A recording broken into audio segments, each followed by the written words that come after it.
Hello everyone. तो कैसे हैं आप लोग। मैं हूं आपका फिजिक्स टीचर गुरसेवक सिंह। आपके सामने आया हूं फिर से एक नई वीडियो के साथ। ठीक है, और वो है आपका lecture number 2 for 11th class. किसके लिए?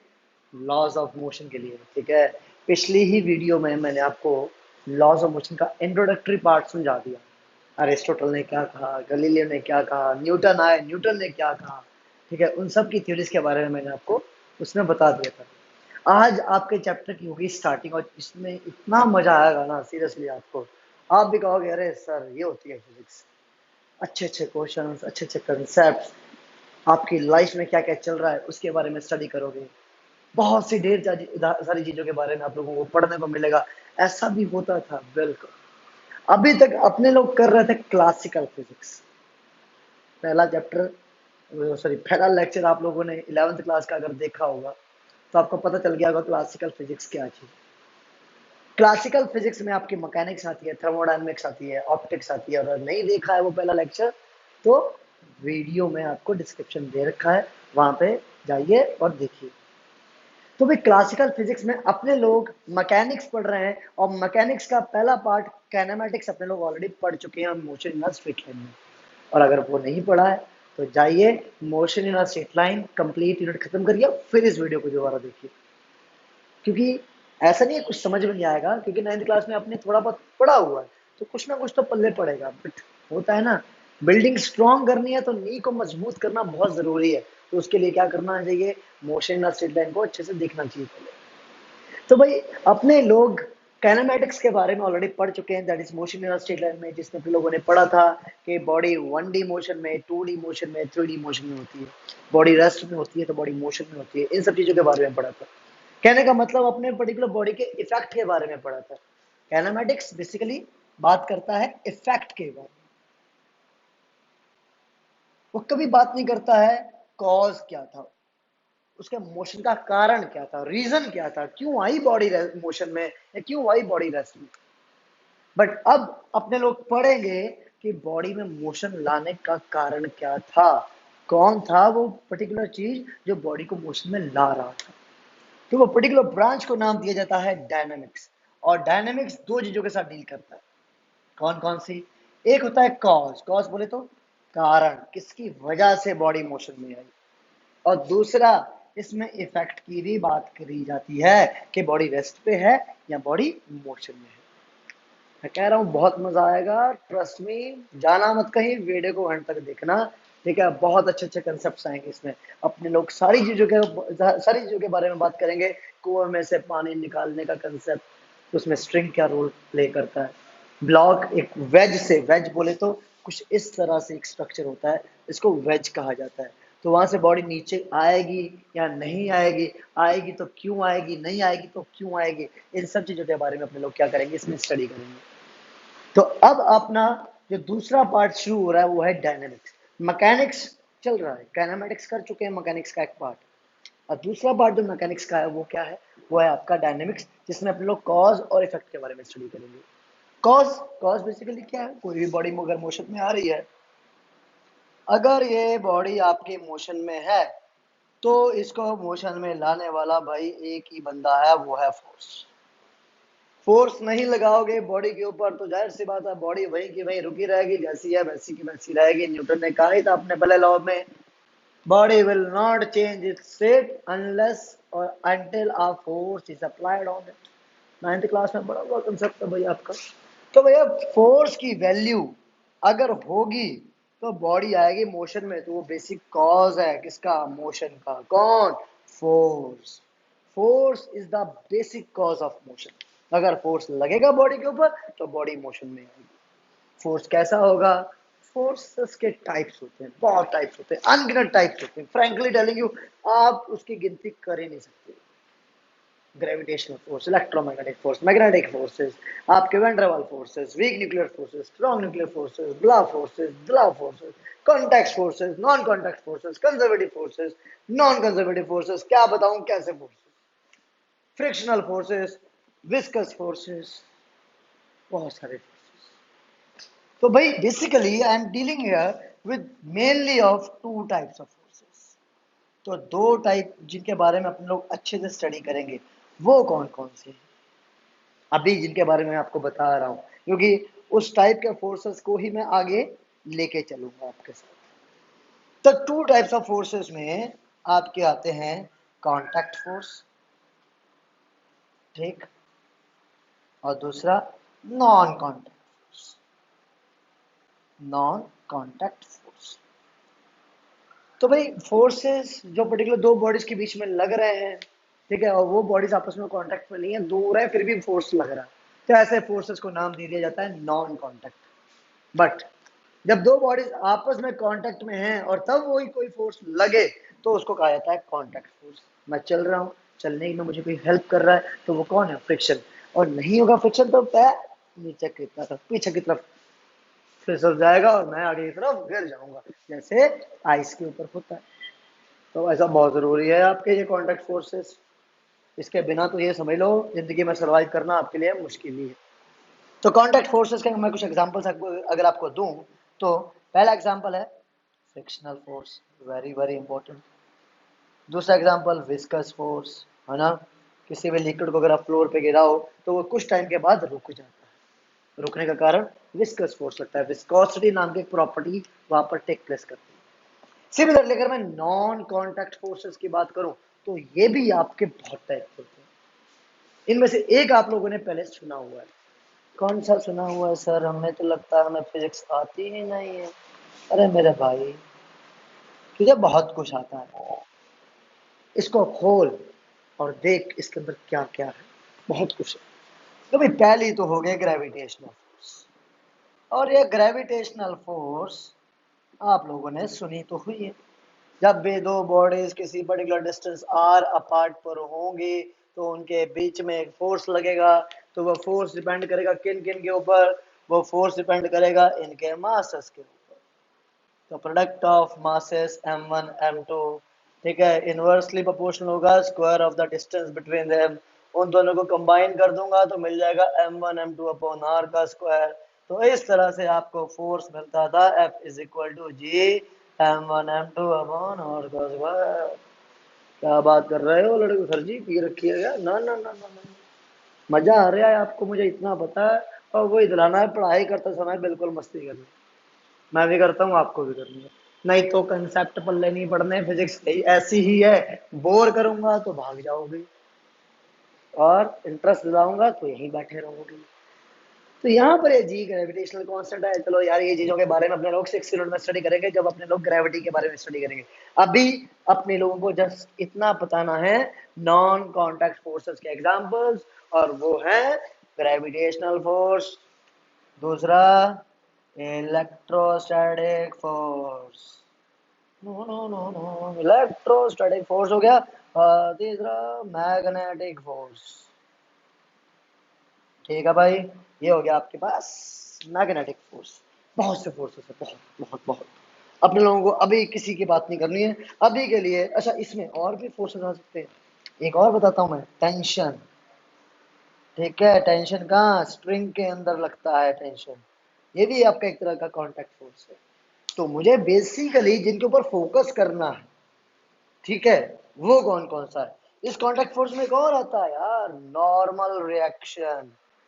नॉर्मल रिएक्शन, तो मुझे जो बेसिकली फोकस करना है वो कौन कौन से हैं? एक तो हो गया टेंशन इन द स्ट्रिंग, और एक हो गया नॉर्मल रिएक्शन। तो सर है क्या ये, उसके बारे में तो बताओ। तो भाई बिल्कुल, इनके बारे में बताएंगे तभी तो आगे बढ़ेंगे। तो सुनिए जरा इनके बारे में पहले हम।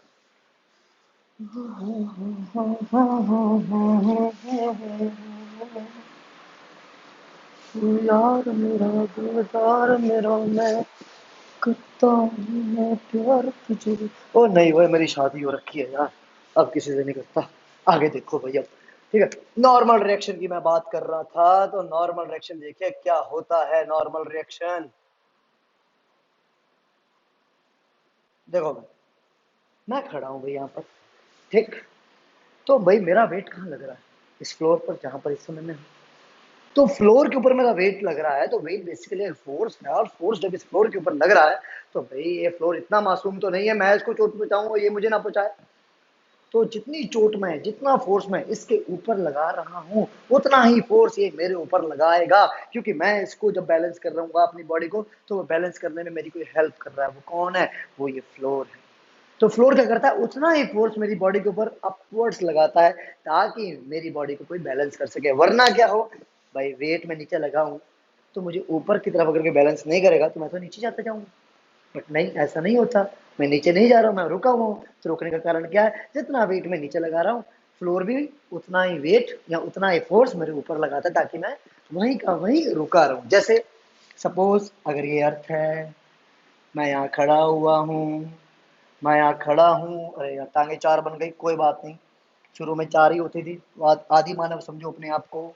तो यहाँ पर mg का वेट नीचे की तरफ लग रहा है, अर्थ के सेंटर की तरफ। तो भाई जब आप सरफेस पर खड़े हो, तो उस समय आपका जो फोर्स mg नीचे की तरफ लग रहा था, उतना ही फोर्स अर्थ आपके ऊपर लगाएगा, ताकि आप अपनी बॉडी को बैलेंस कर सको। अगर mg लगता तो बॉडी आपकी सीधी अर्थ के अंदर घुस जाती। तो ऐसा ना हो, तो बॉडी को बैलेंस करने के लिए उतना ही नॉर्मल रिएक्शन बॉडी के ऊपर अर्थ भी लगा देता है। तो ये नॉर्मल रिएक्शन n किसके बराबर होती है? mg के बराबर। बॉडी इक्विलिब्रियम में है, कोई फोर्स नहीं लग रहा। आप बात कर रहे हो, हाँ भाई इस बॉडी के ऊपर कोई फोर्स नहीं लग रहा। क्यों? इसने फोर्स लगाया नीचे mg, एक ऊपर लगा, दोनों आपस में इक्वल हो गए, बैलेंस हो गए, तो बॉडी वहीं की वहीं रुक गई। तो जब भी ऐसा हो कि नेट फोर्स जीरो हो जाए, तो बॉडी का ऑटोमेटिकली एक्सेलरेशन भी क्या हो जाता है? जीरो हो जाता है। बॉडी की वेलोसिटी यहाँ तो उस समय होगी कांस्टेंट, और यहाँ होगी जीरो। ठीक है, चलो ये बात की बात है, अभी नहीं पढ़ेंगे। अभी के लिए देखो कि भाई जितना पर्टिकुलर फोर्स इस बॉडी ने इस अर्थ के ऊपर लगाया नीचे की तरफ mg फोर्स, उतना ही पर्टिकुलर फोर्स इस बॉडी ने लगाया ऊपर की तरफ, दैट इज नॉर्मल रिएक्शन। ठीक, तो आपकी नॉर्मल रिएक्शन की वैल्यू अगर आपको डायरेक्टली पता करनी हो, तो आप कैसे पता करोगे? जितना वेट है उतनी नॉर्मल रिएक्शन होगी, तो n will be equal to mg। हमेशा ऐसा होगा? ना ना ना ना, हमेशा ऐसा नहीं होगा। सर क्या कर रहे हो, कंफ्यूज कर रहे हो, कोई भी टेंशन नहीं लेनी, मैं हूं तो। अब देखो भाई, वेज की बात करते हैं, वेज की बात करते हैं। अब देखो भाई, बॉडी ऐसे है भाई। नॉर्मल रिएक्शन कब आता है? जब भी एक बॉडी दूसरी बॉडी के ऊपर रखी हुई है। जब भी एक बॉडी दूसरी बॉडी के ऊपर रखी हुई है, तो दूसरी बॉडी पहली बॉडी के ऊपर नॉर्मल रिएक्शन लगाएगी, पहली बॉडी दूसरी बॉडी के ऊपर अपना वेट लगाएगी, तो रिएक्शंस मिलेंगे। Action is equal to reaction. तो भाई अब देखो, ये बॉडी का मास है समथिंग है, ठीक। अर्थ है समथिंग, ये अर्थ का सरफेस है, ठीक है, ये अर्थ का सरफेस है, ये सेंटर है। ग्रेविटी कहाँ लगती है? हमेशा सेंटर की तरफ। तो mg भी कहाँ लगेगा? हमेशा सेंटर की तरफ। ये mg है, ये कहाँ लग रहा है? सेंटर की तरफ लग रहा है, ध्यान से देखना। ठीक, तो नॉर्मल डायरेक्शन तो सर mg इसके उल्टी होगी। और क्यों होगी भाई? ये नॉर्मल डायरेक्शन हमेशा सरफेस के परपेंडिकुलर होती है, हमेशा ध्यान रखना। किसके परपेंडिकुलर होती है? सरफेस की। ये सरफेस, तो ये परपेंडिकुलर होगी। यहाँ सरफेस ये है, यहाँ सरफेस ये है, तो इस सरफेस के परपेंडिकुलर ये हुई, तो ये हुई इसकी नॉर्मल डायरेक्शन। तो सर यहाँ पर n किसके बराबर है? हाँ, अब आई बात समझ में? अब आई बात समझ में? तो समझना अभी। तो ये हो गया एंगल थीटा।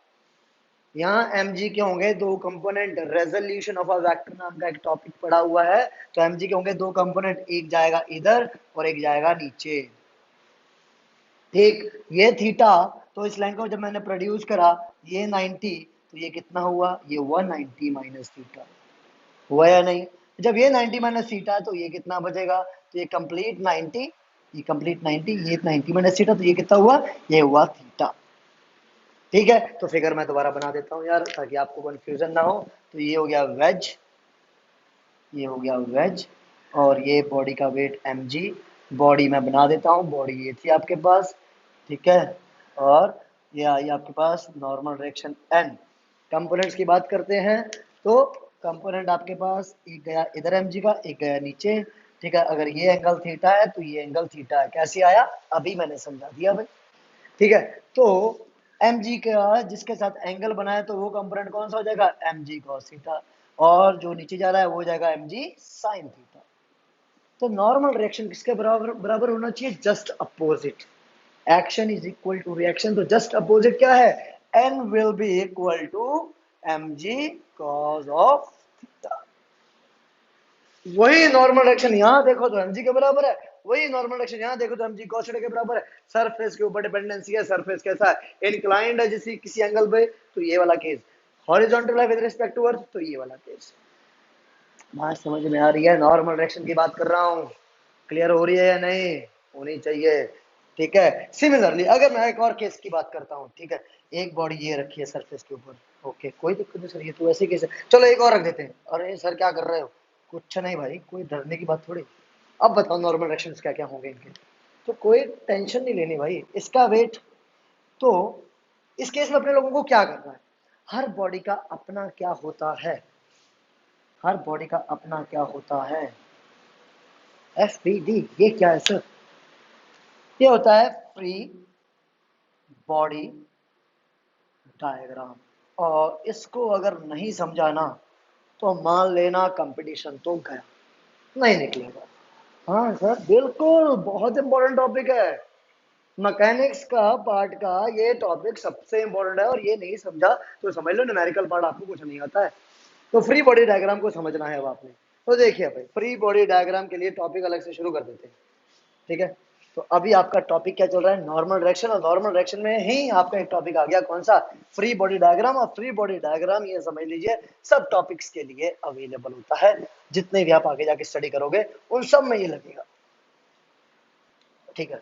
तो मैंने जो फिगर बनाया था उसके ऊपर थोड़ा ध्यान देते हैं। तो फिगर समथिंग ये और फिर ये। ठीक, ये आपके पास फिगर हो गया। इसमें कैपिटल एम नाम का मास, इसमें स्मॉल एम नाम का मास। ठीक है। अब बेसिकली जो आपका फ्री बॉडी डायग्राम है उसका काम क्या होता है, पहले तो ये देखो, फ्री बॉडी डायग्राम।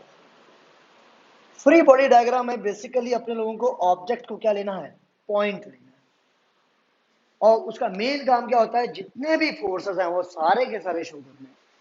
उसका बेसिक काम क्या होता है, need to show all the type of forces, need to show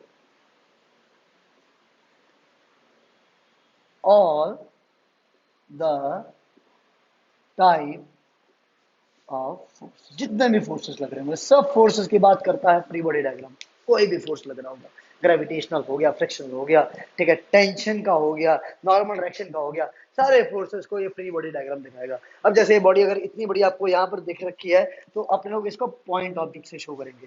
तो need of point object, need of point object. तीसरी चीज, जब भी हमें इन फोर्सेस को देखना है तो किसके विद रिस्पेक्ट देखना है, ऑब्जर्वर कहाँ है, किस फ्रेम ऑफ रेफरेंस में है। अरे फ्रेम ऑफ रेफरेंस, हाँ सुना सुना, कहाँ सुना था, कहाँ सुना था, यस आ गया ना याद। एक वीडियो डाली थी फ्रेम ऑफ रेफरेंस की, inertial and non inertial frame. देखिए वीडियो का डिस्क्रिप्शन में मैं लिंक डाल दूंगा, चलो ठीक है देख लीजिएगा, और ना डालूं तो खुद भी ढूंढना जाके यार। तो फ्रेम ऑफ रेफरेंस का भी थोड़ा सा ध्यान रखना पड़ेगा। तो फ्रेम ऑफ रेफरेंस, ठीक है। तो फ्रेम ऑफ रेफरेंस किसके लिए, ऑब्जर्वर के लिए, जो देख रहा है चीजों को होते हुए। वो ऑब्जर्वर क्या कर रहा है, वो इसके ऊपर लगी हुई फोर्सेस को देख रहा है। कभी कभी तो ऑब्जर्वर को इस फ्रेम ऑफ रेफरेंस से बाहर निकलना पड़ेगा, और जब बाहर निकलेगा तो वो इनर्शियल नहीं रहेगा, वो नॉन इनर्शियल फ्रेम हो जाएगा। इनर्शियल फ्रेम ऑफ रेफरेंस जिसमें न्यूटन के लॉज फॉलो होते हैं, non inertial frame of reference जिसमें न्यूटन के लॉज फॉलो नहीं होते। यही कुछ था यार, उसमें ज्यादा कुछ नहीं था। तो ठीक है, हमने पॉइंट ऑब्जेक्ट मान लिया इसको, चलो मान लिया। ठीक, जब पॉइंट ऑब्जेक्ट मान लिया तो इसका mg कहाँ लगेगा, नीचे की तरफ। ठीक, mg कहाँ लगा, नीचे की तरफ लगा। ठीक है। ठीक है। अब भाई ये बॉडी किसके ऊपर है, इस सरफेस के ऊपर है। जब ये बॉडी इस सरफेस के ऊपर है तो ये सरफेस इसके ऊपर एक नॉर्मल डायरेक्शन लगाएगा। उस नॉर्मल डायरेक्शन को मैंने n1 नाम दे दिया। तो नॉर्मल डायरेक्शन कहाँ हो गया, ऊपर की तरफ, दैट इज n1। कहाँ हो गया, ऊपर की परपेंडिकुलर, सरफेस के परपेंडिकुलर। सरफेस कहाँ है, फ्लैट है, उसके परपेंडिकुलर कहाँ, ऊपर की। ठीक है, ये हो गया स्मॉल एम वाले के लिए फ्री बॉडी डायग्राम। फोर्सेस दिखा दी, जितनी भी लगनी थी सारी की सारी दिखा भी दी। कौन कौन सी फोर्सेस लगी, एक लगी mg नीचे की तरफ, एक लगी n1 कहाँ, ऊपर की तरफ। दूसरा ये कैपिटल एम नाम का फोर्स, कैपिटल एम नाम का फोर्स, कैपिटल एम नाम का मास। अब देखो इसकी बात करते हैं। तो इसके ऊपर तो ये वेट भी है यार। तो ये वेट की वजह से इससे इसका जो सरफेस है जो इसके कांटेक्ट में है, उसकी नॉर्मल डायरेक्शन में तो लगेगी नीचे। That is N1। नहीं समझो? समझो, इसके ऊपर रिएक्शन इसने लगाई N1 नाम की, उसी सेम टाइम पर ये भी क्या करेगा, इसके ऊपर वो रिएक्शन लगा देगा N1। देखा जाए तो वो N1 किसके फॉर्म में है, Mg के फॉर्म में, तो बट मैं क्या दिखाऊंगा, मैं तो रिएक्शन दिखाऊंगा ना। ठीक, तो इसका अपना वेट गया Mg नीचे, ठीक, नॉर्मल रिएक्शन हो गई नीचे N1 नाम की। ठीक, दूसरी चीज ये जो सरफेस है ये भी तो देख लो आप, ये सरफेस कहाँ है, ये सरफेस क्या कर रही होगी, रिएक्शन ऊपर की तरफ लगा रही होगी इसके ऊपर N2 नाम की। N2 रिएक्शन कहाँ गई, ऊपर की तरफ। तो ऑटोमेटिकली कैपिटल एम फोर्स का जो टोटल पार्ट है, बॉडी इक्विलिब्रियम वहीं की वहीं रुकी हुई है, तो आपको जो इक्वेशन मिलेगी वो समथिंग कुछ ऐसी मिलेगी, N2 is equal to N1 plus Mg। समझ में आएगी, अभी रुको समझ में आएगी। N1 इज इक्वल टू ये आपका है Mg के बराबर। ठीक है, अब आपको चीज समझ में नहीं आ रही है N1 क्या है, कोई दिक्कत नहीं। देखो ये बॉडी जो है आपकी, ठीक है, ये सरफेस के ऊपर फोर्स लगा रही होगी, कितना फोर्स लगा रही होगी, ठीक, Mg एक तो ये फोर्स लगा रही होगी सरफेस के ऊपर, तो दूसरा फोर्स इसके ऊपर रखे हुए ब्लॉक का भी तो होगा, वो भी सरफेस के ऊपर ही लगेगा, वो भी Mg हो गया। तो देखा जाए ये पर्टिकुलर बॉडी का जो टोटल फोर्स है वो कितना है, capital M plus small m, तो वो कितना होगा, capital M plus small m into g. ठीक है, तो इसकी वजह से जो नॉर्मल डायरेक्शन मिलेगी वो जाएगी अब ऊपर, दैट इज N1 और N2। ठीक है, मैंने वही करा है। N2 की वैल्यू किसके बराबर है इस फिगर के according, M plus capital M into g. यहाँ पर क्या आई, N2 is equal to N1 plus Mg। तो भाई इस N1 की जगह क्या रखो, ये रखो, देखो N2 will be equal to small mg plus mg। आ गई ना वही बात, आ गई ना वही बात। तो बस आपको क्या सीखना है, आपको नॉर्मल रिएक्शन सीखना है कि जब भी दो बॉडीज आपस में कांटेक्ट में होंगी तो एक बॉडी दूसरे के ऊपर, दूसरी बॉडी पहली के ऊपर क्या लगाएंगे, नॉर्मल रिएक्शंस लगाएंगे। चलो एक और करते हैं, कुछ कंपटीशंस की तरफ बढ़ते हैं यार, मजा आएगा थोड़ा सा, है ना, ऐसे काम नहीं चल रहा, नॉर्मल रिएक्शन की बात करेंगे बस। अरे अरे कहाँ जा रहा भाई तुम, मुझे लग रहा भाई थक गया बच्चों की तरह। ठीक, अब देखो, अब बात करते हैं वेज की। वेज के केस में देखो, ये वेज हो गया भाई, ठीक है, और ये एक सरफेस है, यहाँ पर ये कांटेक्ट में है, ठीक है, इसको यहाँ पर मैं एक ब्लॉक लगा दूं सपोज। ठीक है, अब देखो ये ब्लॉक है, ब्लॉक मैं लिख देता हूँ यहाँ पर, ये ब्लॉक हो गया, ये वेज हो गया। ठीक है, अब अब क्या करना है, ये जो वेज है ये रखा हुआ है किसी सरफेस के ऊपर, ठीक, और ये जो ब्लॉक है ये वेज की सपोर्ट भी ले रहा है, साथ में साथ इधर एक सपोज दीवार है उसकी सपोर्ट भी ले रहा है। अब आपको इस क्वेश्चन में पूछा गया है find the number of normal reactions, ये पूछा गया है आपको। तो ठीक है, ये ब्लॉक सरफेस कांटेक्ट में आई किसके साथ, दीवार के साथ, तो इसके ऊपर इसकी वजह से नॉर्मल रिएक्शन लगेगी इधर। ठीक, उसी सेम टाइम पर ये भी क्या करेगा, ये भी तो नॉर्मल रिएक्शन लगाएगा इसके ऊपर, तो वो नॉर्मल रिएक्शन जाएगी इधर। तो भाई वो नॉर्मल रिएक्शंस आपस में क्या हो जाएंगी, सेम हो जाएंगी, कोई डिफरेंस नहीं। एक्शन रिएक्शन का कंसेप्ट, जो रिएक्शन इसने इसके ऊपर लगाई वही रिएक्शन इसने इसके ऊपर लगा दी। ठीक है भाई, क्लियर हो गई बात। इसकी रिएक्शन देखो अब, इस सरफेस की कैसी है, टेंजेंशियल होगी, ओ सॉरी परपेंडिकुलर होगी, तो गई ऊपर की तरफ N2। ठीक है, इसकी नीचे की तरफ हो जाएगी N2। क्लियर होगी बात। फिर तीसरा सरफेस दिख रहा है, जो आपस में दो सरफेसेस जो कॉन्टैक्ट होंगे वहां नॉर्मल रिएक्शन होंगे। तो भाई इसका परपेंडिकुलरली नीचे हो गया N3, इसका परपेंडिकुलरली ऊपर हो गया N3। तो भाई इसके अलावा कोई आपको ऐसे दो सरफेसेस दिख रहे हैं जो कांटेक्ट में हैं? मुझे तो नहीं दिख रहा। तो इस तरह से आप किसी भी नॉर्मल रिएक्शन की वैल्यू निकाल सकते हो। तो मुझे उम्मीद है नॉर्मल रिएक्शन का जो कंसेप्ट है वो आपको क्लियर हो गया होगा। ठीक है, आगे बढ़ते हैं भाई। नॉर्मल रिएक्शन होगी एक टाइप की फोर्स, कौन सी टाइप की फोर्स है ये, कांटेक्ट फोर्स। ठीक, अब बात करते हैं टेंशन, इसकी बात करेंगे, टेंशन की बात करेंगे, और बहुत इंपॉर्टेंट टॉपिक है भाई ये। ठीक है, तो टेंशन की बात करते हैं, लेनी नहीं है टेंशन, टेंशन तो देनी होती है मेरे भाई, टेंशन टेंशन टेंशन टेंशन। ठीक, टेंशन किसके अंदर होती है, किसी भी स्ट्रिंग में टेंशन आ सकती है, किसी भी स्ट्रिंग। तो जैसे अगर मैं बात करता हूं सपोज ये कोई रूफ, ठीक, और ये कोई स्ट्रिंग, ये कोई रस्सी, और यहां मैंने एक ब्लॉक लटका दिया, ब्लॉक का वेट mg कहां लेके आना चाह रहा है, इसको नीचे लेके आना चाह रहा है, तो ये आ क्यों नहीं रहा? कोई तो होगा जो इसको रोक रहा होगा। अरे कोई तो होगा जिसको रोक रहा होगा ऊपर की तरफ, तो रस्सी रोक रही है, तो रस्सी का कोई फोर्स होगा जो इसको रोक रहा होगा। तो वो क्या है? वो है टेंशन। वो कहाँ लग रहा होगा? वो लग रहा होगा ऊपर की तरफ। आया कि नहीं आया? नहीं आया, कोई बात नहीं, नहीं आया। चलिए और बात करते हैं। ये हो गया ब्लॉक, ठीक है, ये रखा हुआ है कहाँ? एक सरफेस के ऊपर। अब मजदूर आया, उसने यहाँ पर कुंडी लगाई और लगा दी साथ में एक रस्सी, और इसको खींच के लेके जाना है, उठा सकता नहीं, वो खींच के लेके जा सकता है सपोज। तो ठीक, उसने फोर्स लगाया एफ नाम का। भाई फोर्स एफ रस्सी को खींच रहा है, इसको कौन खींच रहा है? इसको तो रस्सी खींच रही है। तो रस्सी क्या कर रही होगी? कोई तो फोर्स लगा रही होगी। तो रस्सी का फोर्स जो होता है वो क्या होता है? वो टेंशन होता है। ठीक, वो क्या होता है? टेंशन होता है। ठीक, वो किधर लग रहा है? अरे जिधर बॉडी का मोशन हो रहा है। ठीक है, नहीं आया, चलो कोई बात नहीं, और समझते हैं। एक और फिगर देख लेते हैं। ये दो ब्लॉक से आपस में कॉन्टेक्ट था। जितने केसेस करवाऊंगा उतना दिमाग में घुसेगी बात, जितने केसेस करवाऊंगा। ठीक है, ये अब दो ब्लॉक्स रख दिए मैंने और सरफेस पे कॉन्टेक्ट में। ठीक है, अब क्या कर रहा हूं? अब मैं एक और फोर्स लगा रहा हूं एफ नाम का। ठीक, अब इसको खींचने वाला कौन? रस्सी। रस्सी को खींचने वाला कौन? फोर्स। रस्सी को खींचने वाला कौन? फोर्स। तो ठीक, जो पर्टिकुलर रस्सी है इस ब्लॉक को खींच रही है, स्मॉल एम मास या कैपिटल एम मास, तो स्मॉल एम को खींचने वाली टेंशन हो गई सपोज T1। क्या हो गई? T1। तो भाई ये कनेक्टेड है इस रस्सी के साथ, ये कनेक्टेड है इस रस्सी के साथ। तो देखा जाए, ये मास, ये पर्टिकुलर ब्लॉक इस पर्टिकुलर रस्सी को खींचने का काम कर रहा है, तो उसी सेम टाइम पर ये रस्सी इसको खींचने का काम कर रही है। तो भाई रस्सी में लगने वाली जो टेंशन होगी वो कौन सी होगी? T2। किसको खींच रही है? इसको खींच रही है। अब आप जब भी किसी पर्टिकुलर रस्सी में टेंशन पता करना चाहते हो, आप सिंपली क्या कर सकते हो? जिस पर्टिकुलर डायरेक्शन में टेंशन पता करनी है, उस पर्टिकुलर चीज के ऊपर बैठ के उसी की डायरेक्शन में देखना शुरू कर दो। जैसे बंदा यहां बैठा है, ठीक, वो जिधर उसका मोशन हो रहा है उधर देख रहा है, तो ऑटोमेटिकली टेंशन उधर आ जाती है।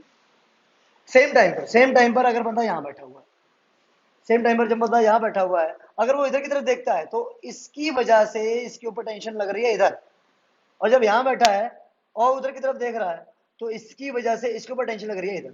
बट एक ही रस्सी में दो अलग अलग ब्लॉक्स की वजह से जो लगने वाली टेंशन होगी वो हमेशा कैसी होंगी? Equal and opposite. हमेशा कैसी होगी? Equal and opposite. ये चीज ध्यान में रखनी है हमेशा।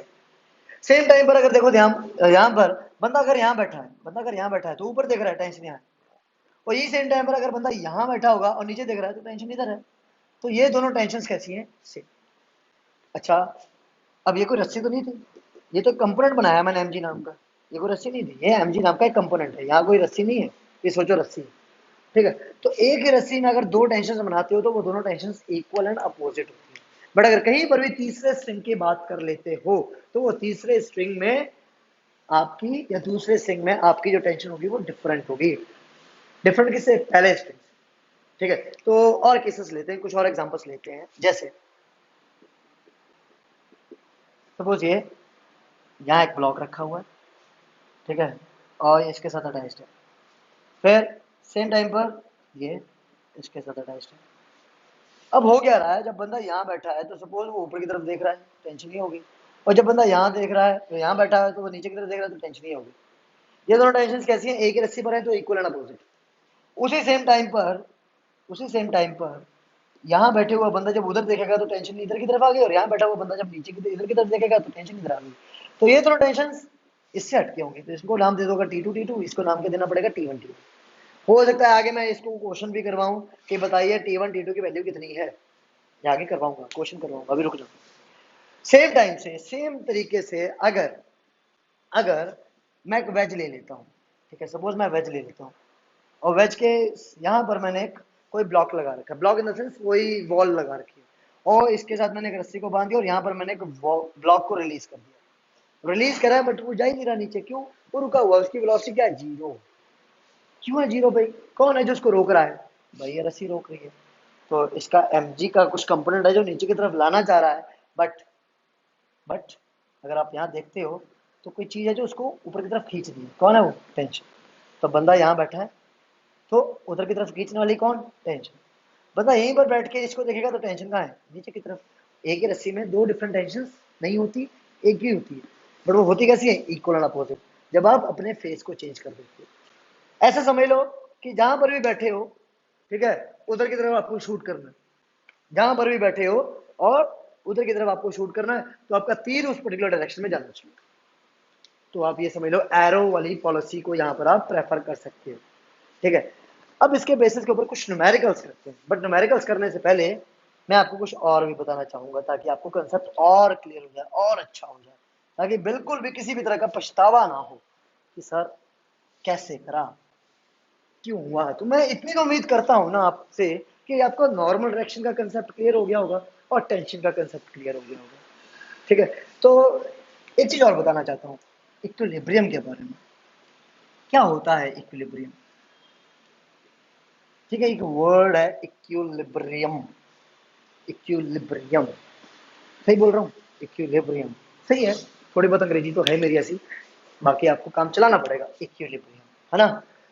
इक्विलिब्रियम क्या होता है? सपोज एक ब्लॉक है, ठीक है, एक ब्लॉक है, इसके ऊपर नंबर ऑफ फोर्सेस लग रहे हैं और बॉडी फिर भी कहाँ है? रेस्ट में। अरे भाई साहब, यकीन मानोगे इतना बार बारिश हो रही है, मुझे तो बहुत अच्छी लगती है, आपको भी अच्छी लगती होगी। और जब अपने लोग स्कूल में पढ़ते हैं और नॉर्मली स्कूल्स जाते हैं और किसी दिन छुट्टी मार लेते हैं, अगले दिन क्या होता है? टीचर के पास आए आप लोग, है ना, और छुट्टी मारी थी पिछले दिन, टीचर पूछता है कहाँ थे? सब बारिश हो रही। अब तो कोई साला बहाना भी नहीं है आपके पास कि बारिश हो रही थी सर इसलिए छुट्टी पे थे, ये भी नहीं कह सकते। अटेंडेंस तो रोज लग रही है ना, 100% हो सकती है, फिर भी नहीं लगा रहे हो तो आपकी परेशानी है।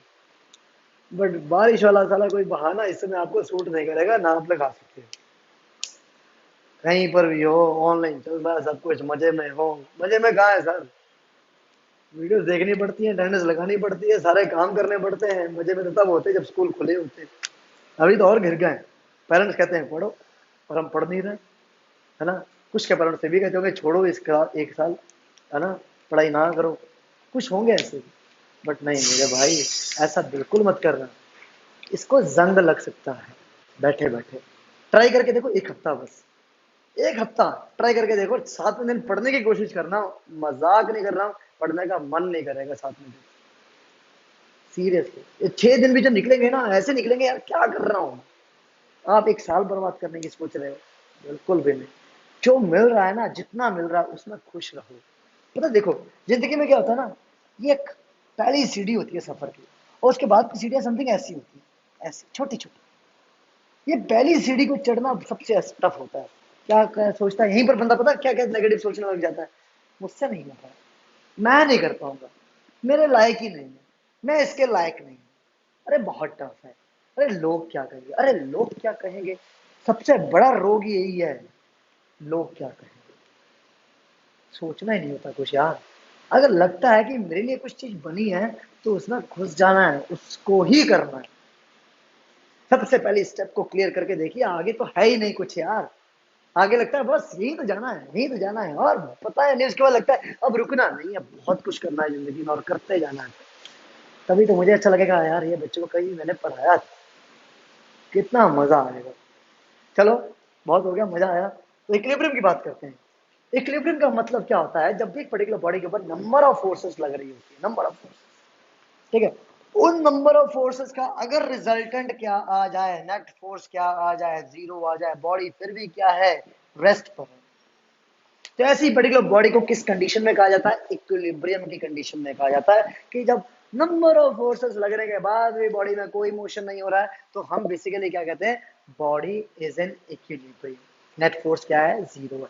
तो ऐसी कंडीशन में अपने लोगों ने ये भी पढ़ा होगा, F1 vector plus F2 vector plus F3 vector plus so on, सारे के सारी फोर्सेस क्या हो जाती हैं? जीरो हो जाती हैं। तो नेट फोर्स की वैल्यू जीरो, और ऐसी इक्विलिब्रियम, ऐसी कंडीशन को नाम दिया जाता है इक्विलिब्रियम। यही कुछ कंडीशन है जो अपने लोग स्ट्रिंग के कुछ एग्जांपल्स में स्टडी करेंगे, और उसके बाद अपने लोग ये लेक्चर को खत्म कर देंगे।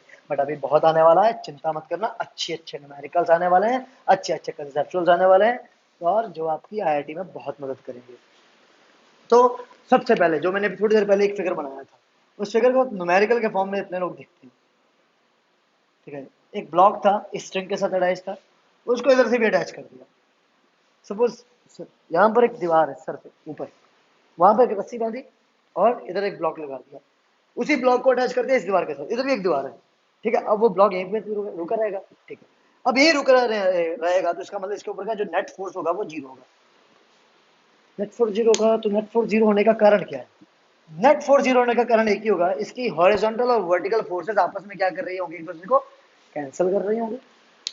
भाई ये बॉक्स इस समय या ये ब्लॉक इस समय हवा में है, और हवा में जब ये है तो इसके ऊपर और नीचे की फोर्सेस आपस में कैंसिल कर रही होंगी और साइड की फोर्सेस आपस में कैंसिल आउट कर रही होंगी। तो चलो इसको एक न्यूमेरिकल के फॉर्म में देखते हैं। ये सपोज है 2 kg का, ठीक, और ये हो गई सपोज एक्स एक्सेस, ये हो गई सपोज वाई एक्सेस, और यहाँ पर इसका समथिंग एक एंगल दिख रहा है 30 डिग्री, ठीक।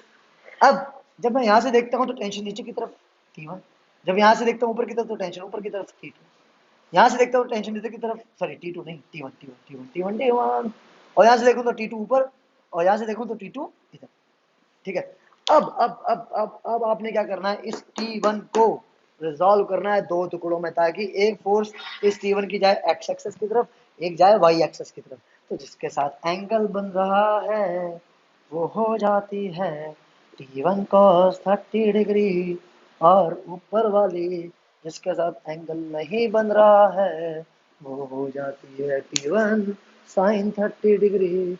तो ये T1 sin 30 चला गया ऊपर और T1 cos 30 चला गया इधर।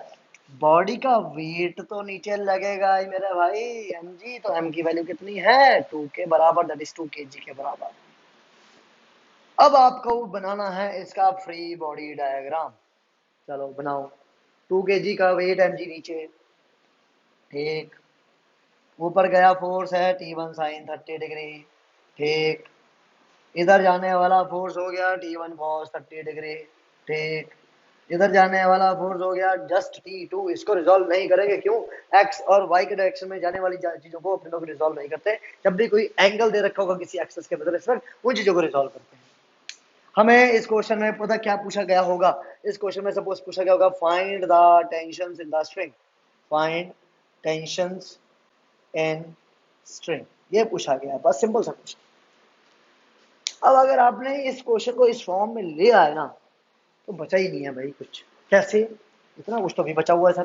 तो T1 sin 30 डिग्री की जो वैल्यू है वो mg के बराबर है, और m की वैल्यू कितनी है 2, और g की वैल्यू कितनी है 10, g को 10 ले लो, तो यहाँ से sin 30 की वैल्यू लगाऊंगा 1/2 और T1 की वैल्यू आ जाएगी, ठीक। इनको आपस में इक्वल क्यों कर दिया? क्योंकि बॉडी किस में है, इक्विलिब्रियम में है।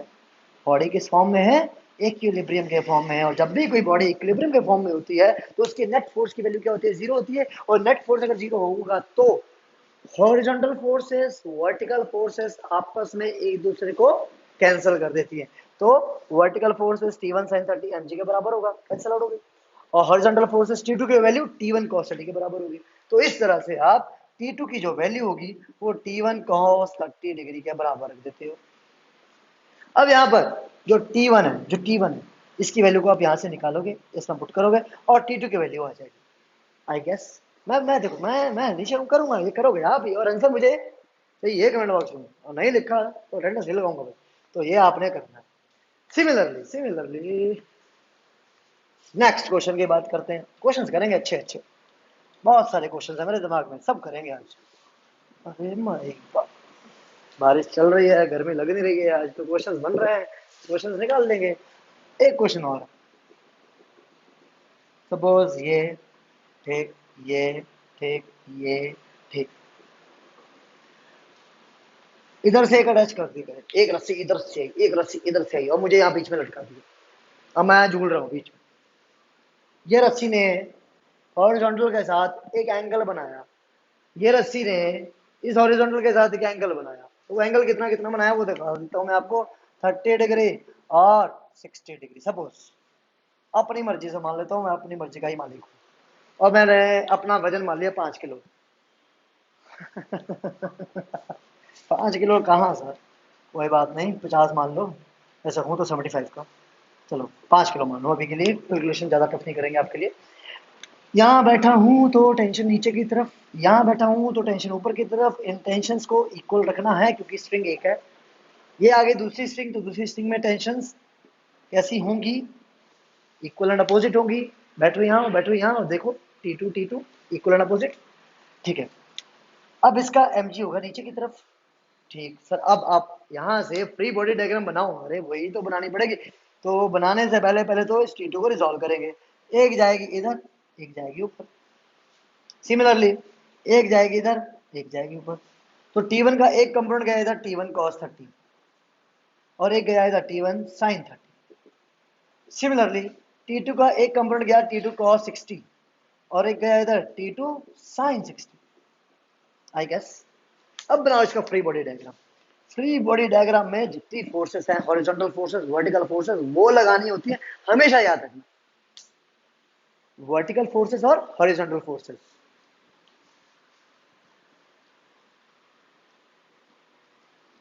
हमेशा हॉरिजॉन्टल और वर्टिकल फोर्सेस के अलावा कोई और फोर्स नहीं लगानी है आपने। तो ठीक, बॉडी का वेट mg गया नीचे। ठीक, बॉडी के दो कंपोनेंट थे, ध्यान से देखो ऊपर। एक कौन सा, एक ऊपर जा रहा है कौन सा, T2 sin 60, और एक गया इधर, इधर कौन सा गया, T1 sin 30। ठीक, इधर वाला फोर्स, इधर वाला फोर्स ध्यान से देखिए, T2 cos 60। ठीक, और इधर वाला फोर्स, इधर वाला फोर्स T1 cos 60। बढ़िया है, मजा आ रहा है, अब समझ में आ रहा है शायद। तो ऊपर वाली फोर्सेस नीचे वाली फोर्सेस के बराबर होनी चाहिए। तो T1 sin 30 degree plus T2 sin 60 degree की वैल्यू T2 cos 60 डिग्री के बराबर हो गया। भाई कुछ लोग सोच रहे होंगे सर कहाँ गए, कुछ देखने गए, भूल गए क्या? नहीं भाई, मैं देख रहा था कहीं वीडियो बंद तो नहीं होगी, किसी की कॉल तो नहीं आ गई और मैं पढ़ाता जा रहा हूँ। ठीक है, आता है यार, थोड़ी बहुत फिजिक्स आती है। सिमिलरली दूसरी equation along x axis, T1 cos 60 degree की वैल्यू T2 cos 60 डिग्री के बराबर। अरे आंसर देखूंगा कहाँ से यार, ये तो क्वेश्चन एकदम से दिमाग में आ रहा है तो मैं करवाता जा रहा हूँ। अब यहाँ पर आपने आंसर को खुद बताना है। कुछ गड़बड़ हो गई यार, गड़बड़ हो गई। हाँ हाँ हाँ, T1 cos 30 sin 30, T2 sin 60 is equal to mg के बराबर। ये mg के बराबर रखना भाई, हो जाती है मिस्टेक। तो ये दो इक्वेशंस, क्या करना है, कुछ नहीं, बस m की वैल्यू रखेंगे 5, g की वैल्यू रखेंगे 10। तो ये तो बन गया 50। क्या बन गया, 50। साइन 60 साइन 30 रखेंगे तो T1 प्लस T2 के फॉर्म में इक्वेशन आ गई एक। दूसरी आएगी T1 और T2 के टर्म्स में, तो T1 की वैल्यू T2 के टर्म्स में इसको इसमें पुट करेंगे, और T1 T2 की वैल्यू इसको निकालेंगे, और निकालने के बाद कमेंट बॉक्स में क्या करना है, पुट करना है। पुट करेंगे और अटेंडेंस ले लेंगे। अटेंडेंस नहीं लगेगी तो 75% अटेंडेंस शॉर्ट हो गई तो दिक्कत हो जाएगी। और क्या दिक्कत होगी, क्लास में बैठने नहीं दिया जाएगा पेपरों में। और मैं हो सकेगा तो उसकी पिक्चर भी पोस्ट कर दूंगा इसी के साथ, देख लेना। ठीक है, अगला करते हैं। देखो भाई, ये वेज, क्या है ये, वेज। और 21 कराया था मैंने शायद अभी थोड़ी देर पहले, है ना? कोई बात नहीं, फिर से करा देते हैं। ये वेज, और यहाँ पर आपने लगा रखी है एक स्ट्रिंग के साथ एक पर्टिकुलर ब्लॉक। ये ब्लॉक है समथिंग 5 kg का। निकालना क्या है, इसमें दो चीजें निकालनी है, एक निकालना है टेंशन और एक निकालना है नॉर्मल रिएक्शन। अरे वाह, आपको अब दो टॉपिक्स को कंबाइन कर दिया आपने। हाँ, अभी तक क्या था, अभी तक था नॉर्मल को अलग पढ़ा, टेंशन को अलग पढ़ा, अब दोनों को मिक्स कर दिया। टेंशन और नॉर्मल रिएक्शन एक क्वेश्चन में, अरे क्या बातें कर रहे हो, तो बहुत कुछ आएगा। तो भाई इस 5 kg को अपन लोग अगर m मान लेते हैं तो mg जाएगा नीचे। ठीक, थोड़ी देर पहले मैंने इसके कंपोनेंट्स के बारे में आपको बताया था कैसे इसको रिजॉल्व करेंगे। mg जाएगा नीचे, तो अगर ये थीटा तो ये थीटा, तो ये हो गया mg cos थीटा, और ये इधर तो ये हो जाएगा mg sin थीटा। ठीक, नॉर्मल डायरेक्शन ऊपर की तरफ n, स्ट्रिंग यहाँ बैठूंगा तो इधर की तरफ देखेंगे t। तो स्ट्रिंग के अंदर की टेंशन और ब्लॉक के ऊपर लगने वाले नॉर्मल डायरेक्शन की बात करते हैं, तो वो निकालनी है। तो ध्यान से देखना, मेरी बात सुनना। यह फ्री बॉडी डायग्राम हो गया भाई, इसके ऊपर नॉर्मल डायरेक्शन ये जा रही है भाई। अब चाहो तो नॉर्मल डायरेक्शन को कुछ ऐसे मेंशन कर सकते हो। नॉर्मल डायरेक्शन की डायरेक्शन में नीचे क्या है, mj cos 30। तो थीटा यहाँ पर दिया नहीं है तो कोई बात नहीं, अब थीटा को 30 डिग्री मानिए, मेरी मानिए तो ठीक, तो cos 30 हो गया। अब टेंशन टी अगर इधर है तो इधर की तरफ क्या है, mg sin 30। अब आपको अगर नॉर्मल डायरेक्शन निकालनी है तो n को किसके बराबर रख दो, mg cos 30 डिग्री के बराबर रख दो। टेंशन डी की वैल्यू निकालनी है तो mg sin 30 डिग्री के बराबर रख दो। तो ऑटोमेटिकली आपके पास m की वैल्यू है, थीटा था, तो n और t दोनों आ जाएंगे। नॉर्मल डायरेक्शन और टेंशन की वैल्यू इजीली आप निकाल लोगे यहाँ से। कैसा रहा, है ना अच्छा क्वेश्चन। बहुत अच्छे अच्छे क्वेश्चन है भाई, मैकेनिक्स है। और मजा ना आ जाए ना तो कहना, आया ना मजा इसमें, आया यार लाइक तो करो, लाइक ही नहीं करते हो। 10-12 लाइक क्या यार, 150 से ऊपर बच्चा पढ़ रहा है और 10-12 लाइक होते हैं, मजा नहीं आता है ना। तो लाइक होनी चाहिए वीडियो, कम से कम यार 50 लाइक तो है इस वीडियो पे, तब मजा है। और शेयर भी 50 हो जाए तो और मजा आ जाए। और 50 सब्सक्राइबर आ गए हैं इस वीडियो पर, तो भाई साहब कुछ करने की बात ही नहीं है, फिर तो और मजा आ जाए। और कमेंट्स तो आपको करने ही पड़ेंगे, करने चाहिए भाई। ठीक है, तो भाई आज के लिए इतना ही। अगली वीडियोस में इससे बहुत अच्छे टॉपिक्स आने वाले हैं, तो जस्ट बी प्रिपेयर्ड। बहुत अच्छे से तैयारी करनी है अभी, बहुत बहुत बहुत मेहनत करनी पड़ेगी। रीज़न लॉकडाउन और ये कोरोना ने आपको बहुत पीछे लेके चले गए। बट चिंता नहीं करनी, टीचर्स आपके साथ हैं, हम आपको आगे लेके जाने की पूरी पूरी कोशिश करेंगे, आपका साथ चाहिए। Thank you so much, keep watching this channel and subscribe it as much as possible and share it as well. Thank you so much.